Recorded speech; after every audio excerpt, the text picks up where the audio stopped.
सबसे पहले बात हम करेंगे कोरोना के बढ़ते खतरे को देखते हुए जो सरकार ने बड़ा फैसला किया है। सीबीएसई 12वीं बोर्ड की परीक्षा रद्द कर दी गई है। जी हां, बड़ी खबर इस वक्त अपने दर्शकों को बता दें, सरकार ने इस साल सीबीएसई की 12वीं बोर्ड की परीक्षा को कैंसिल कर दिया है। प्रधानमंत्री नरेंद्र मोदी की अध्यक्षता में अहम बैठक के बाद यह फैसला किया गया।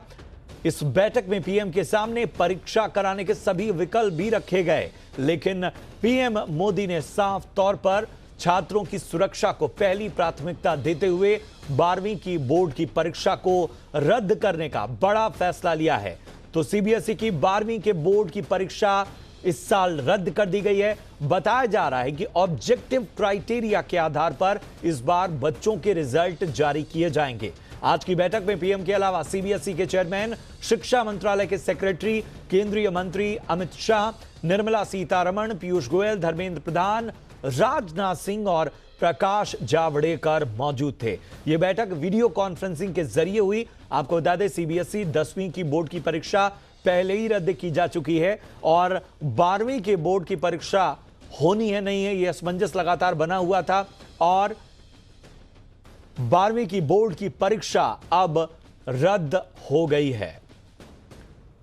और इस वक्त हमारे साथ चर्चा के लिए जुड़ चुके हैं खास मेहमान जगप्रीत सिंह साहब। आप हैं शिक्षाविद, बहुत बहुत स्वागत जगप्रीत सिंह साहब जी बिजनेस में। कितनी बड़ी राहत देखते हैं आप? लगातार इस बात की वकालत की जा रही थी कि छात्रों की सेहत के साथ समझौता ना किया जाए।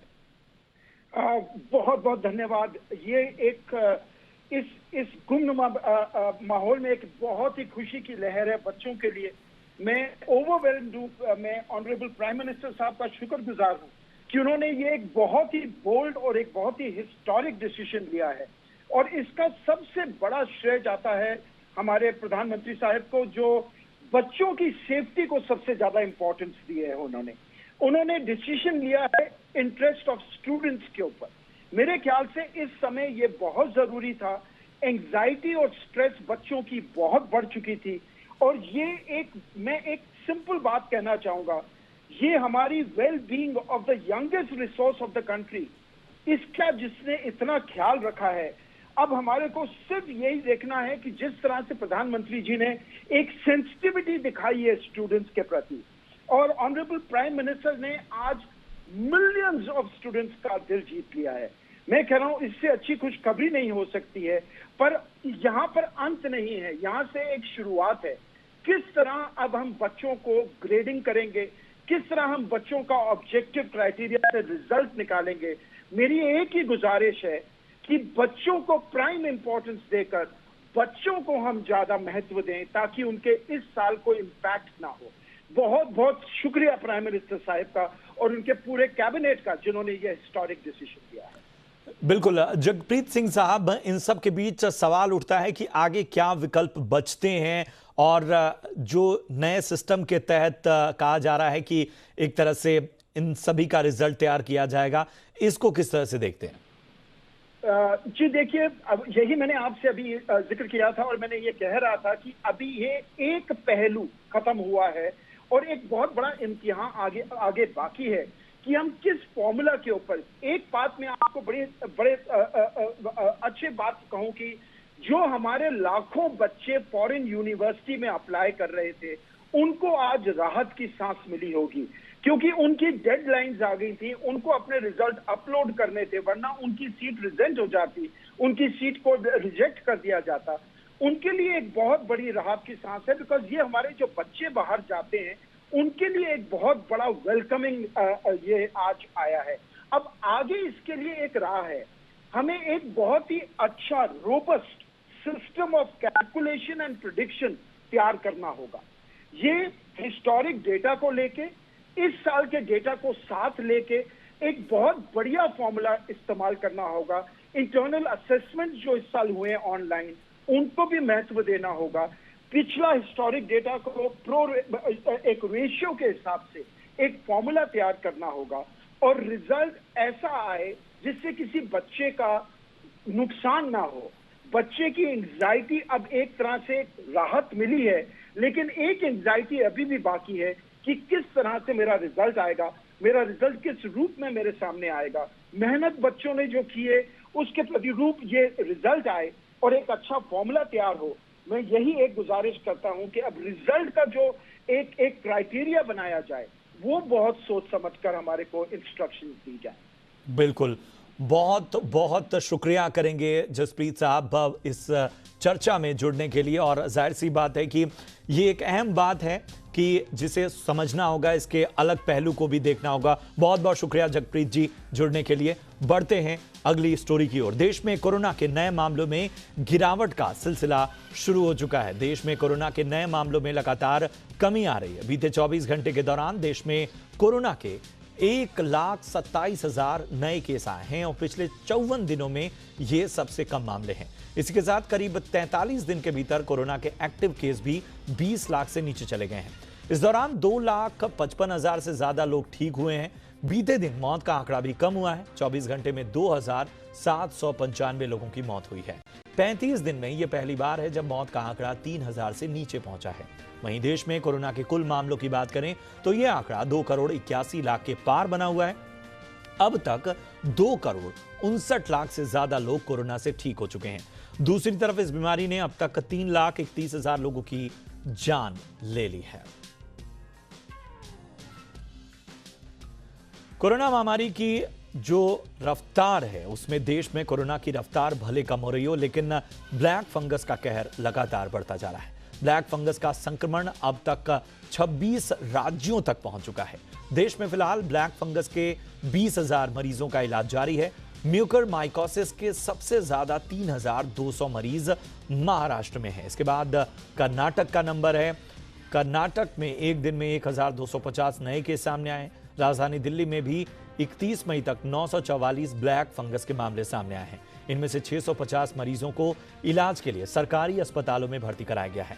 बिहार भी म्यूकरमाइकोसिस से त्रस्त है। यहां पटना में सोमवार को 5 मरीजों की मौत हो गई, जबकि 18 नए मरीज मिले हैं। ज्यादा परेशान करने वाली बात यह है कि देश में ब्लैक फंगस के इंजेक्शन की भारी कमी है। वहीं इस बीच अब हाईकोर्ट ने निर्देश दिया है कि केंद्र सरकार किसे दवा दिया जाए, इस पर साफ तौर पर नीति बनाए। तो ब्लैक फंगस के लगातार मामले बढ़ते हुए और ब्लैक फंगस के बढ़ते मामलों के बीच सबसे ज्यादा जो चिंता है वो ये कि इसकी जो इंजेक्शन है उसकी भारी कमी है और यही वजह है कि इसकी कालाबाजारी और बाकी चीजों को लेकर भी चिंताएं लगातार बढ़ रही हैं।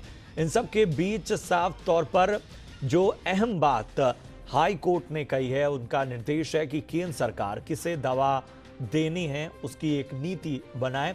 लेकिन अलग अलग राज्यों की अगर हम बात करें, चाहे दिल्ली हो, चाहे बिहार की बात कर लें या फिर हम बात करें कर्नाटक की, इन सभी जगहों पर म्यूकरमाइकोसिस यानी ब्लैक फंगस के मामले लगातार सामने आ रहे हैं। राजधानी दिल्ली की बात करें तो 31 मई तक यहां 944 ब्लैक फंगस के केस सामने आए। इसके अलावा पटना में भी इसका कहर साफ तौर पर सामने आया है। डॉक्टर अतुल मित्तल साहब हमारे साथ जुड़ गए हैं, director ENT Fortis memorial research institute से। बहुत बहुत स्वागत डॉक्टर अतुल आपका। एक तरह से अब चिंता ब्लैक फंगस को लेकर बढ़ती जा रही है।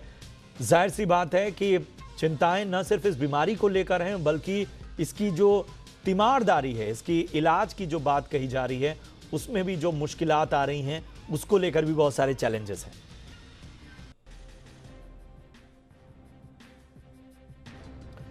डॉक्टर अतुल आप तक मेरी आवाज आ रही है?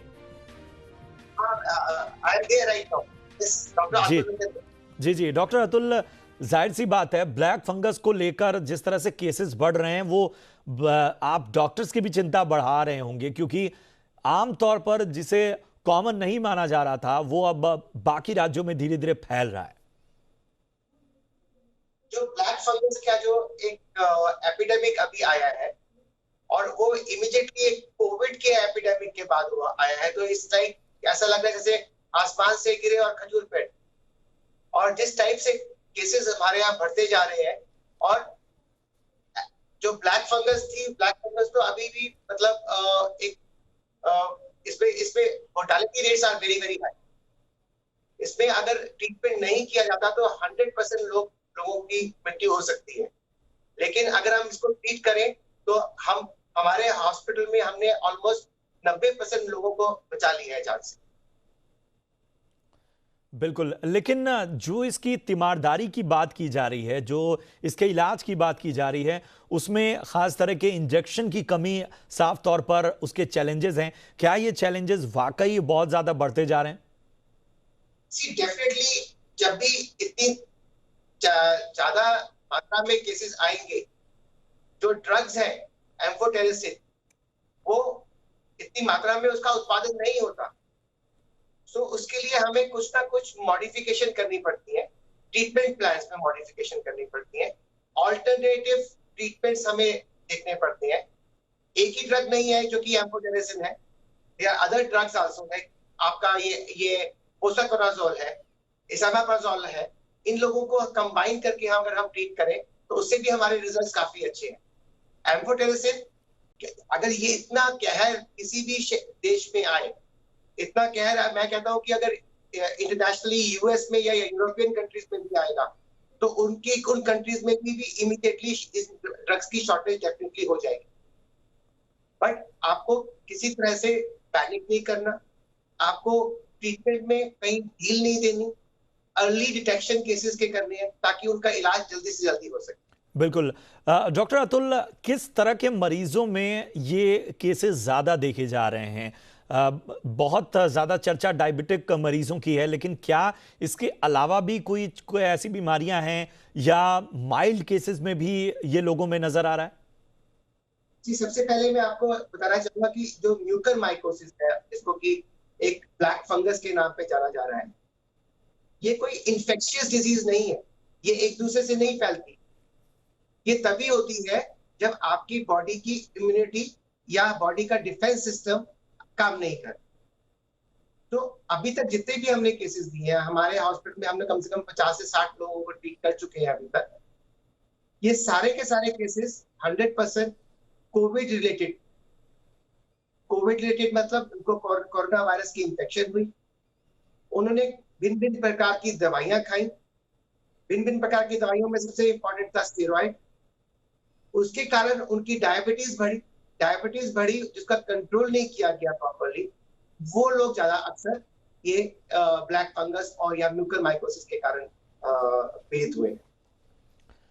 बहुत बहुत शुक्रिया करेंगे डॉक्टर अतुल आपका इस अहम चर्चा के लिए, और जो भी अहम बातें आपने बताई, उम्मीद करते हैं कि लोग उसका खास तौर पर ध्यान रखें और वाकई पैनिक नहीं होना है और इसका सही तरीके से इलाज करना है। यही सबसे अहम मंत्र है। बहुत बहुत धन्यवाद शो में जुड़ने के लिए। बढ़ते हैं अगली कवर स्टोरी की ओर। इधर कोरोना महामारी की दूसरी लहर के बीच देश में ब्लैक, व्हाइट और येलो फंगस का कहर तो बढ़ ही रहा है और इस बीच एक और नई बीमारी तेजी से अपने पैर पसार रही है। चिंता की बात यह है कि ये छोटे बच्चों को अपना शिकार बना रही है। इस बीमारी का नाम है मल्टी सिस्टम इन्फ्लेमेटरी सिंड्रोम यानी MIS-C।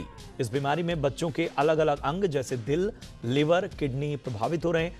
MIS-C कोरोना से संक्रमित होने के 4 से 6 हफ्तों बाद ही बच्चों को अपना शिकार बना रही है, यानी कि यह सिंड्रोम पोस्ट कोविड है। डॉक्टर्स के मुताबिक MIS-C बच्चों के शरीर में बने एंटीजन से प्रतिक्रिया का नतीजा है। डॉक्टर्स के मुताबिक बच्चों में इस बीमारी के अब तक 7 लक्षण पाए गए हैं। ठंड लगना, बुखार आना, शरीर पर काले धब्बे दिखना, आंख लाल होना, पेट में दर्द, सांस लेने में परेशानी, चेहरा या होंठ नीला होना इसके प्रमुख लक्षण हैं। ऑर्गन फेल होने से बच्चों की मौत भी हो रही है। डॉक्टर्स कहना है कि बच्चों में MIS-C रोकने के लिए यह ध्यान रखना जरूरी है कि उन्हें कोरोना ना हो और ना ही वो किसी कोरोना संक्रमित हों। तो बहुत सी अहम बातें जो हमने बताई कि इसके लक्षण के तौर पर हैं, और इस वक्त हमारे साथ चर्चा के लिए जुड़ गई हैं डॉक्टर नीलम मोहन, डायरेक्टर पीडियाट्रिशियन मेदांता अस्पताल से। बहुत बहुत स्वागत डॉक्टर नीलम। बच्चों की जब बात आती है तो हम सिर्फ कोरोना संक्रमण की बात सुन के वाकई चिंता में हो जाते हैं, और हाल फिलहाल जो वेव आई उसमें बच्चों को लेकर जो संक्रमण की दर थी वो बढ़ती हुई नजर आई, और अब ये नई चिंता MIS-C क्या है ये भला? जैसे बड़ों में आपने सुना होगा, जो हम बात करते हैं जब सीरियस होता है तो अधिकतर वो सेकेंड हफ्ते में सीरियस होता है और उसका कारण हमने बताया था कि इम्यून स्टॉर्म, साइटोकाइन स्टॉर्म या आपका शरीर आपके अगेंस्ट जो लड़ रहा है, वायरस पहले हफ्ते में देखी जाती है और सेकंड हफ्ते में आपकी इम्यूनिटी जो वायरस को निकालने में लग जाती है, वो इतनी स्ट्रांग लग जाती है कि वो आप साइटोकाइन स्टॉर्म में चले जाते हैं और उसके कारण प्रॉब्लम्स होती है। सेम चीज़ बच्चों में थोड़ी-सी लेट आती है। दैट मीन्स अधिकतर 2 से 6 हफ्ते बाद जब तक आती है तो वायरस आपके शरीर से आरटी-पीसीआर नेगेटिव हो जाता है। कभी-कभी ऐसा भी होता है कि वो अभी आरटी-पीसीआर पॉजिटिव हो, जैसे 10-12 दिन बाद आ रही हो और उसके बाद ये आपको सिम्पटम्स आएँ। तो फर्स्ट नंबर 1 ये या तो आपकी एंटीबॉडी पॉजिटिव होएगी या आपको आरटी-पीसीआर एंड स्टेज पे पॉजिटिव आएगा। तो इसको डायग्नोज करने के लिए ज़रूरी है कि बच्चे को बुखार हो, जो डब्ल्यूएचओ, सीडीसी गाइडलाइंस या इंडियन पीडियाट्रिक्स एकेडमी की जो गाइडलाइंस है, सब कहते हैं कि बुखार, चाहे वो 3 दिन का बुखार हो, 1 दिन का बुखार हो, उसके साथ-साथ 2 अंक का इन्वॉल्व होना, कोई भी 2 अंक। तो स्टार्ट करते हैं जैसे या आँखें लाल हो जाना, या शरीर पर रैश आ जाना, या बॉडी सोजिश आ जाना। शॉक का मतलब हाथ-पाँव ठंडे हो जाना, साँस तेज़ लेना, पसली चलना, छाती में दर्द होना, पेट में दर्द होना, पाँव किस पे सोजिश आना। तो बेसिकली ये ऑर्गन्स जो हैं, वो आप हमने जैसे बताया हार्ट का ऑर्गन हो गया, लिवर हो गया, किडनी हो गया, ये सारे स्किन हो गया, आइज़ हो गया, ये सब ऑर्गन्स को इन्वॉल्व करता है क्योंकि ये बहुत फास्ट तरीके से इम्यूनिटी हाइपर इम्यून रिस्पॉन्स जैसे होता है और आपने खुद डेफिनेशन MIS, एम मतलब मल्टी मतलब 2 से ज़्यादा, इन्फ्लेमेटरी मतलब हमारी बॉडी में सोजिश इन्फ्लेमेशन किसी चीज़ से लड़ना, सिंड्रोम मतलब 1 से ज़्यादा अंग जब होता है, सी मतलब चाइल्ड। तो जो ये चीज़ माँ-बाप को समझना बहुत ज़रूरी है ताकि वो तुरंत ही अगर घर में किसी परिवार को पहले कोविड हुआ हो या बच्चे को कोविड हुआ हो, उसके बाद 2 से हफ्ते बाद या 2 से 6 हफ्ते के अंदर बच्चे को ये कोई भी सिम्पटम्स आएँ, तो कृपया करके डॉक्टर से संपर्क करें। सिंपल टेस्ट हम उसमें कराते हैं सीबीसी और सीआरपी। अगर वो पॉज़िटिव आते हैं, तो फिर हम थोड़े से और टेस्ट करते हैं। इको जैसे हार्ट का टेस्ट हो गया, इको देखने के लिए और शॉक देखने के लिए, ब्लड प्रेशर मॉनिटरिंग ये सब। इसमें एक चीज़ जो मैं आपको बताना बहुत अनिवार्य समझूँगी कि इसका इलाज बहुत जल्दी होना चाहिए। इसमें मोर्टेलिटी सिर्फ 1% है, लेकिन अगर वो उन्हीं में 1% है, जैसे यूएसए, यूके जहाँ तुरंत ही अस्पताल पहुंचते हैं, लेकिन अगर हॉस्पिटल देर पहुंचे, जैसे केसेस आए थे राजस्थान, जयपुर में हमने सब सुना था, जब लेट पहुंचते हैं तो इसकी प्रॉब्लम ज्यादा हो जाती है, पेशेंट शॉक में और प्रॉब्लम मोर्टेलिटी तक की भी आ सकती है। तो बेस्ट अगर आप जल्दी जाएंगे, इसकी ट्रीटमेंट में स्टेरॉइड्स और एक कभी-कभी महंगा इंजेक्शन आईवी इम्यूनोग्लोबुलिन ये लगाना पड़ता है, ये ट्रीटमेंट से होता है। इसका इंसिडेंस वर्ल्ड वाइड जो इंसिडेंस बताया गया है वो 0.14 है। दैट मीन्स अगर 10,000 बच्चों को हुआ है तो 2 या 3 बच्चे उसमें से कोविड जिनको हुआ है उनमें से MIS-C होंगे। लेकिन क्योंकि ये वायरस हमारे देश में इतना स्पीड से बढ़ा है, आप जानते हैं कि जो जैसे हरियाणा स्टेट में 50% से ज़्यादा पॉजिटिविटी आई थी, दिल्ली में अराउंड 48%, महाराष्ट्र में तो जितनों के टेस्ट करा रहे थे 50% पॉजिटिविटी जब पहुंच जा रहे थे, तो काफ़ी मात्रा में जो सीरो सर्वे हो रहे हैं, उसमें बता रहे हैं कि काफ़ी मात्रा में बच्चों को पॉजिटिविटी सेकंड वेव में भी आई है। बिल्कुल। तो ये सारे बच्चे जो पॉजिटिव है, उनमें 0.1% भी अगर ये है, हम नहीं चाहेंगे कि किसी भी बच्चे को किसी भी तरीके का नुकसान पहुंचे। अगर वो अस्पताल पहुंचे, इसका इलाज हो सकता है, चाहे वो गवर्नमेंट हो, चाहे वो प्राइवेट हॉस्पिटल हो, सारे प्रोटोकॉल्स कर दिए गए हैं। नेशनल गाइडलाइंस पूरी तैयार की गई है और डॉक्टर्स को बताया गया है कि किस तरीके से इसको इलाज करना है, बिल्कुल बिल्कुल मिस नहीं करना है। बिल्कुल, बहुत अहम सलाह आपने दी। डॉक्टर नीलम, आप हमारे साथ बने रहिए और एक और पहलू पर आपसे चर्चा करेंगे। बच्चों से ही जुड़ी एक बड़ी खबर है महाराष्ट्र के अहमदनगर से। मई में यहां करीब 8800 बच्चे कोरोना संक्रमित पाए गए हैं। अहमदनगर में पिछले महीने 77,929 लोग कोरोना पॉजिटिव पाए गए। इनमें 11% यानी 8,881 ऐसे जिनकी उम्र 18 साल से कम। अहमदनगर में संक्रमित बच्चों में सबसे कम तादाद 1 साल से कम उम्र के बच्चों की है। इनमें 1 साल से कम उम्र के 85 बच्चे संक्रमित पाए गए। 1 से 10 साल के 2,694 बच्चे संक्रमित मिले और 11 से 18 साल के 6,102 बच्चे संक्रमित मिले हैं। और जाहिर सी बात है कि इसने अब पूरी तरह से चिंता बढ़ाई है। 9,000 बच्चों को कोरोना का संक्रमण देश की चिंता बढ़ाने वाली खबर है। कोरोना की तीसरी लहर की आशंका को देखते हुए अहमदनगर में बच्चों के लिए स्पेशल वार्ड तैयार किए जा रहे हैं और हमारे साथ लगातार डॉक्टर नीलम बनी हुई हैं। डॉक्टर नीलम, अहमदनगर की खबर आपने सुनी और जाहिर सी बात है कि कई बार ऐसा होता है कि जब हम किसी खास जगह पर अचानक से इस तरह का स्पाइक देखते हैं तो उम्मीद यही होती है कि इसके लिए स्पेशल प्लान बनाया जाए और पूरा आंकड़ा जो है वो डराने वाला है। एक्चुअली देखा गया तो काफ़ी मेट्रोपॉलिटन सिटीज़ में तो यही आंकड़ा आ रहा था, चाहे वो दिल्ली, मुंबई ये वो हो। लेकिन क्योंकि हम सोच रहे थे कि ये मोर मेट्रोपॉलिटन सिटीज़ और स्प्रेड हुआ है, तो इसीलिए जब बात आई डिस्ट्रिक्ट लेवल्स की, तो ये चिंता बढ़ा दी गई है क्योंकि नॉर्मली देखा जाता है कि थोड़ा-सा डिस्ट्रिक्ट लेवल पे या community health centres, primary health centres पे बच्चों को लेकर फैसिलिटीज़, आईसीयू केयर ये सब कम हो जाता है। तो इसीलिए जब ये महाराष्ट्र गवर्नमेंट ने बात की है, तो वो चाह रहे थे कि अगर अब ये फैल गई है, ये सिर्फ मुंबई शहर की बात नहीं है, ये फैल के डिस्ट्रिक्ट लेवल्स पे पहुंच रहे हैं। और जैसे नॉर्मल पॉपुलेशन जो मैं देख रही थी 3 साढ़े 3 लाख गूगल में बता रहा था अहमदनगर की पॉपुलेशन, और उसके अंदर से अगर इतने बच्चे पॉजिटिव आ रहे हैं, तो आपने जैसे बताया 10-11% बच्चे पॉजिटिव आ रहे हैं। तो ये तो वो हैं जो के टेस्ट कराए गए, इनके सिवा जो एसिम्प्टोमेटिक हैं उनके भी हुए होंगे। इसीलिए बात गोल घूम के जो आपने कहा था MISC उस पर आ जाती है।